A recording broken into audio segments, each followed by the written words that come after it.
ఎందుకు ఇలా కూర్చున్నారు? మీ నాన్న ఇంతవరకు రాలేదే, ఎందుకింత ఆలస్యం చేస్తున్నారు? ఇంకా చిన్నపిల్లవేంటే? నేను ఇప్పటికీ పిల్లనే కదమ్మా. నీ వయసులో ఉన్న వాళ్ళకి పిల్లలు కూడా పుట్టేశారు, కానీ నీకు అది నా తప్పు కాదు కదా. ఇప్పుడు నీ విషయంలో ఆలస్యం చేయకూడదని నాన్నగారు అనుకుంటున్నారు. అవును, మిమ్మల్ని వదిలి నేను ఎక్కడికి వెళ్ళను. పెళ్లికి ముందు అందరు అమ్మాయిలు ఇలాగే చెప్తూ ఉంటారు, ఆ తర్వాత ఇటువైపు అసలు తిరిగి కూడా చూడరు.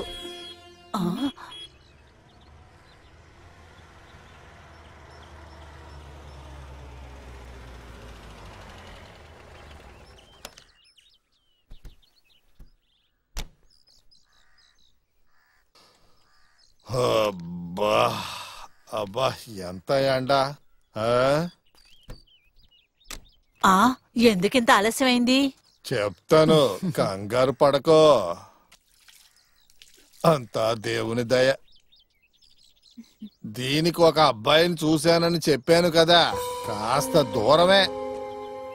ఇప్పుడు అక్కడికే వెళ్ళొస్తున్నాను. ఏంట్రా? బాగా చురుకైన అబ్బాయి, చెన్నైలో ఒక పెద్ద కంపెనీలో పనిచేస్తున్నాడు. కుటుంబం మంచి కుటుంబం.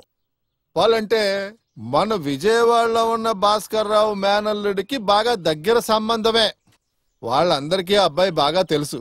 అలాయితే అక్కడ ఇక్కడ ఇంకా ఆలోచించక్కర్లేదు. అందువల్లే వాళ్ళని వచ్చే వారం ఇక్కడికి ఓసారి వచ్చి వెళ్ళమన్నాను. ఈ పెళ్లి చూపులనే కార్యక్రమం ఒకటి ఉంది కదా. రా. ఈ సంబంధం వాళ్ళకి అమ్మాయి నచ్చుద్ది అనుకుంటున్నా. వరకట్నం ఏమీ అడగట్లేదు వాళ్ళు. వాళ్ళకి తెలుసు మనం ఎటు చూసినా 50 సవరలు వేస్తామని. అయినా వాళ్ళేమీ అడగట్లేదు. మనం పెళ్లి జామలు చేసేద్దాం.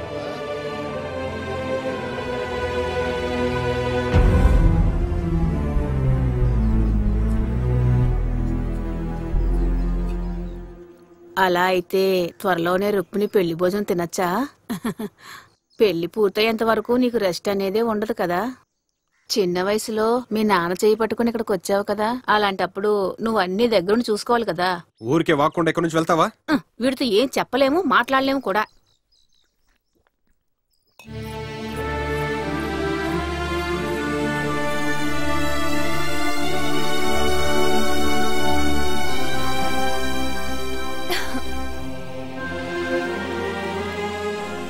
నాన్న చెప్పింది నిజమేనా? వెళ్ళినట్టు నాతో ఎందుకు చెప్పలేదు? నీకు సంబంధం చూస్తారని నాకెలా తెలుసు? ఇప్పుడు మనం ఏం చేద్దాం? తల్లి, వస్తున్నానమ్మా.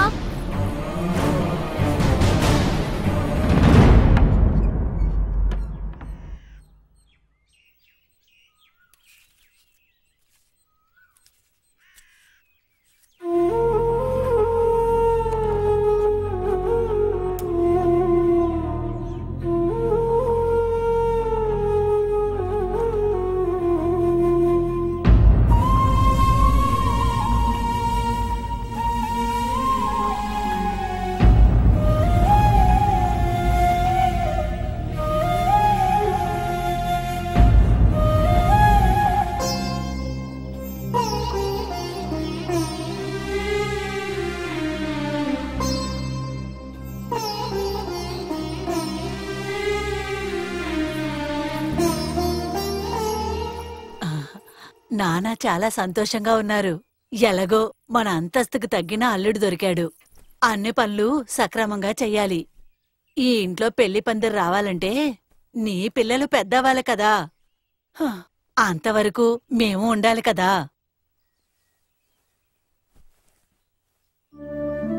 భగవంతుడా, అంతా బాగా జరిగితే బావుంటుంది. నాకిప్పుడు ఈ పెళ్ళేం వద్దమ్మా. నేను ఇంకొంతకాలం మీతో ఉండాలనుకుంటున్నా. ఇలా చూడు, అంతా కలిసొచ్చే సమయంలో నువ్విలా మాట్లాడకూడదు. లేదమ్మా, నువ్వేమీ చెప్పొద్దు. దోషం అనే పేర్లో ఎన్ని సంబంధాలు పోయాయి. ఇప్పుడిది దేవుడిచ్చిన వరం మనకి. నువ్వు దీనికి అడ్డుండకు. ఆడపిల్లలకి పెళ్ళవకుండా ఇంట్లో ఉంటే తల్లిదండ్రులకి అవమానాలే తల్లి. ఇలా చూడు, నాన్న అంతా నిర్ణయం తీసుకున్నారు.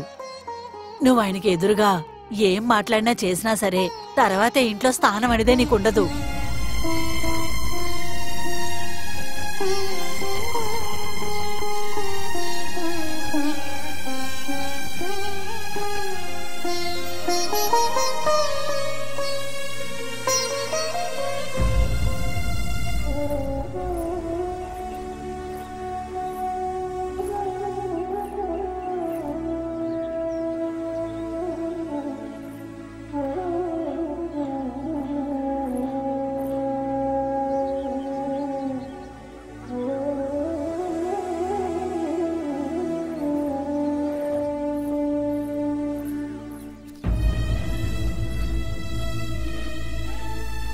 నువ్వు నాతో వచ్చే.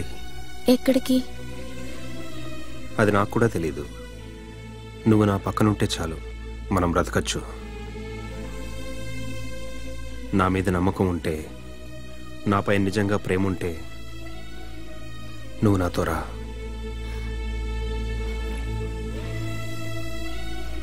లేదంటే చెప్పు, నా దారి నేను చూసుకుంటాను. ఏ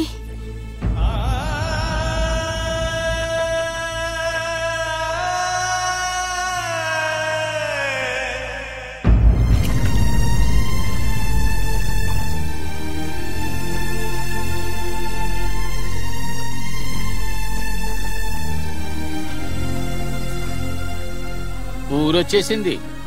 ఇదే ఆ ఊరు. రుక్మిణి, ఊరొచ్చింది.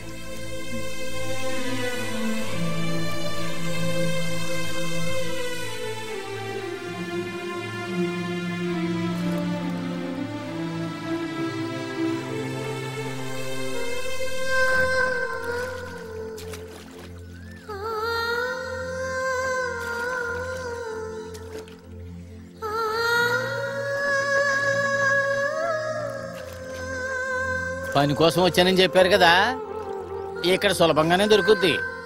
కష్టపడితే సంపాదించుకోవచ్చు.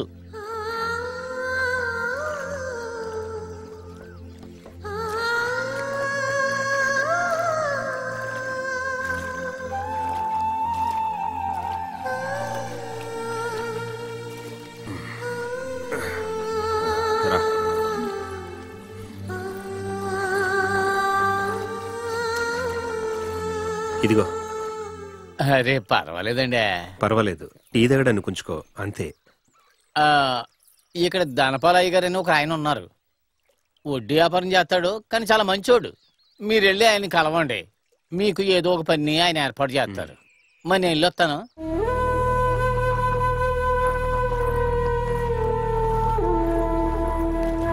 ఏం చేద్దాం, పాపాలు పుణ్యాలు చూసే మనసు యజమానికి ఉంది. స్కూలుకి కొత్తగా వచ్చిన టీచర్ ఇంతకు ముందే అడిగారు.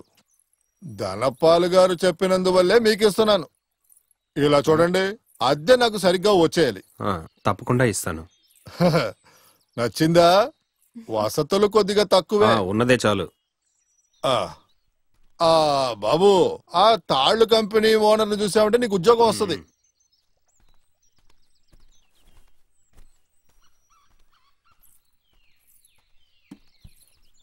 ఇంకొక మంచి ఇంటికి మారిపోదాం, తర్వాత చూద్దాం.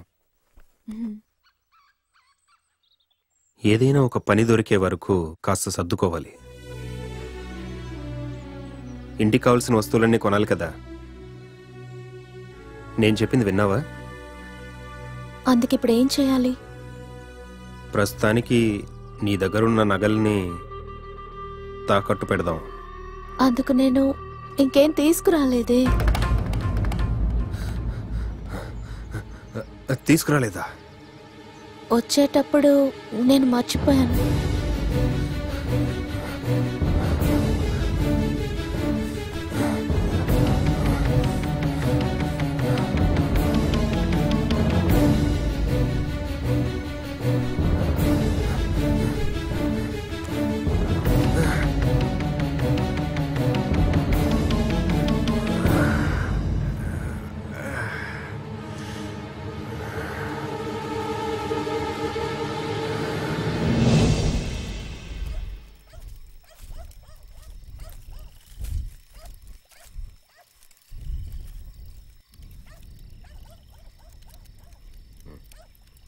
ఏమే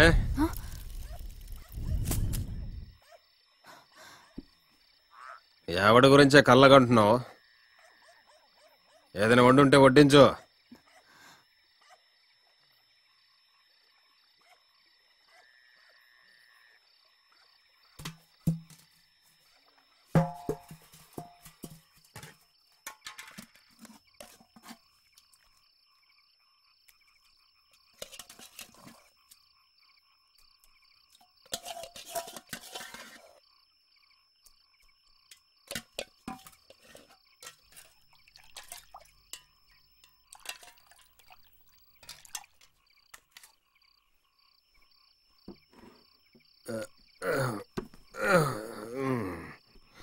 ఆ నారాయణ అద్దడుగుతూ ఇంటికొచ్చాడు.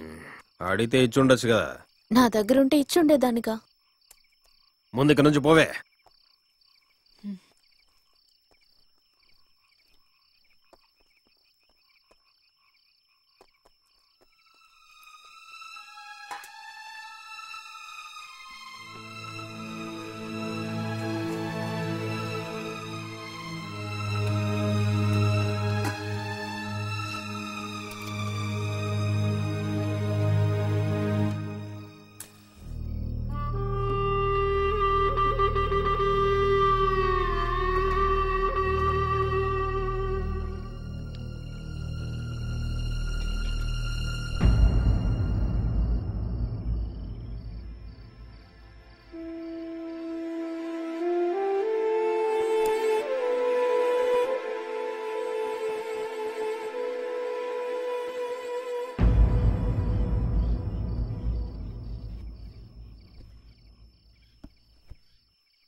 నీ గురించి నన్నేం చెప్పమంటావు రుక్మిణి?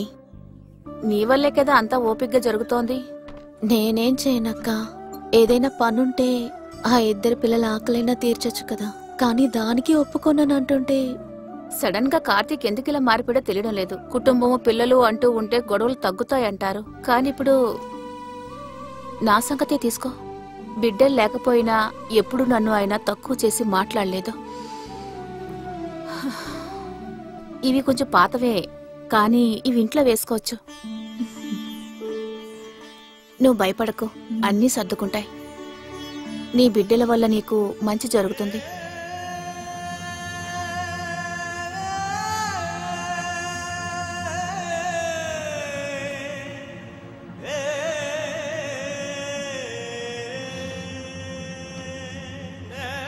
దీని గురించి ఆలోచిస్తుంటేనే చాలా బాధగా ఉంది. ఇది మా అమ్మ నాన్నల శాపం అయి ఉంటుందేమో.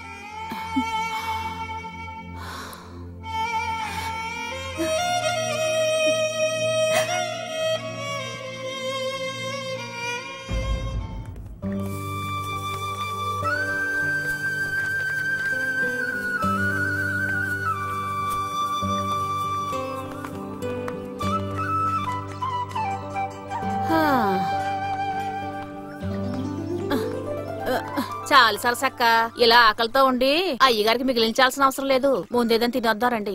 ఓ నీకెప్పుడు అదే ధ్యాస, మళ్ళీ మొదలెట్టింది అని. ఇలా పనిచేయడానికి ఒక పని మనిషి దొరికింది మన యజమానురాలు పుణ్యం. అవునే, నేను యజమాని కోసం అంత ఎక్కువ పని చేస్తున్నాను. నీకు తల నెరిసిపోయింది, అందుకే యజమాని నిన్ను పట్టించుకోవట్లేదు. అందుకే ఆయన అంటే నీకు ఎట్టో లేదు. ఇలా చూడు, అసహ్యంగా మాట్లాడితే నాలుగు కోస్తాను. ఇలా రావే, అది ఎలా ఉంటుందో నేను నీకు చూపిస్తాను. ఇంకో పనంటూ లేదా? నేను నా కూతురు 4 డబ్బులు కష్టపడి సంపాదిస్తున్నామని దీనికి కొళ్ళు. ఆయన రాని అప్పుడు నీ సంగతి ఏంటో నేను తేలుతాను. లోగి 4 తొక్కాలి. వీళ్ళెక్కడికి వెళ్లారో తెలియటం లేదే, ఇంకా కనిపించటం లేదే.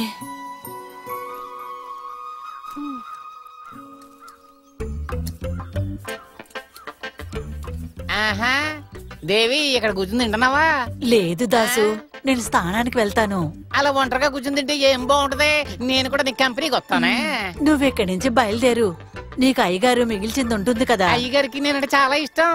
నీకు జీతం పెంచమని నేను ఇప్పుడే అయ్యగారితో చెప్పేసి వస్తున్నా. అయ్యగారు, దేవి నువ్వు తినేలే. భోజనం తీసుకొచ్చాను, మీకోసమే వంట చేశాను. ఊరికే టీ తాగుతూ డబ్బులెందుకు వేస్ట్ చేస్తారు? దాంతో పాటు కడుపు కూడా పాడవుతుంది. తింటారా?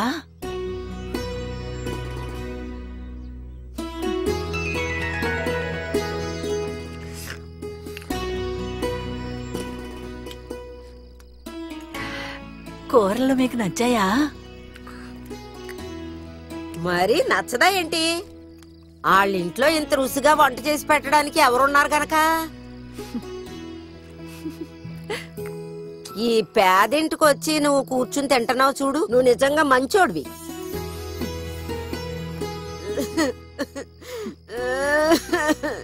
నీకు తెలీదు, నాకు దీన్ని తలుచుకుంటేనే నాకు బాధగా ఉంది. అందుకే నేను తాగుతున్నాను. ఎలాగే నేను తాగి తాగి చచ్చిపోతే దీనికి ఎవరుంటారు చెప్పు బాబు. ప్రారంభించింది ముసలిది ప్రేమ. నేను ఖచ్చితంగా చెప్తున్నానే, ఈ అబ్బాయి మన ఇంటి బిడ్డ. మీరు తినండి. వద్దు, ఇంకా కాస్త వేసుకోండి. చాలే, బాగానే తిన్నాడు. వద్దంటే వదిలేయాలి.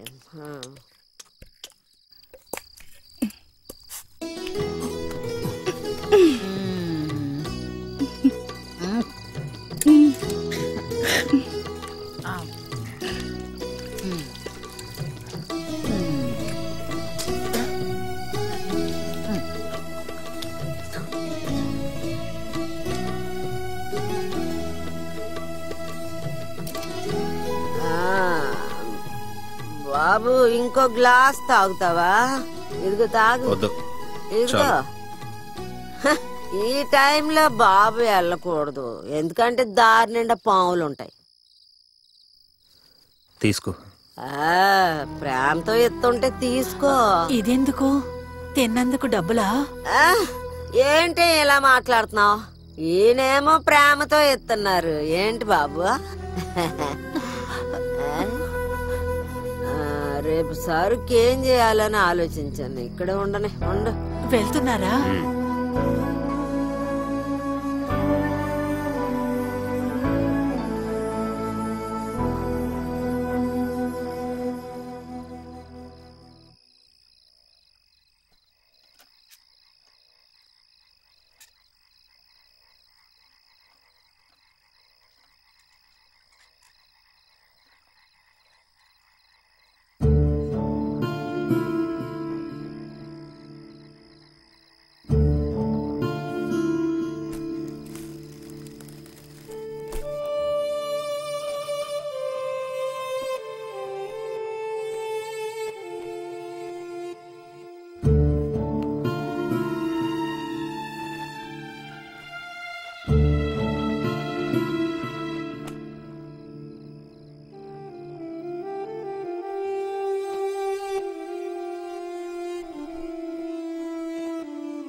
అటు వెళ్ళు.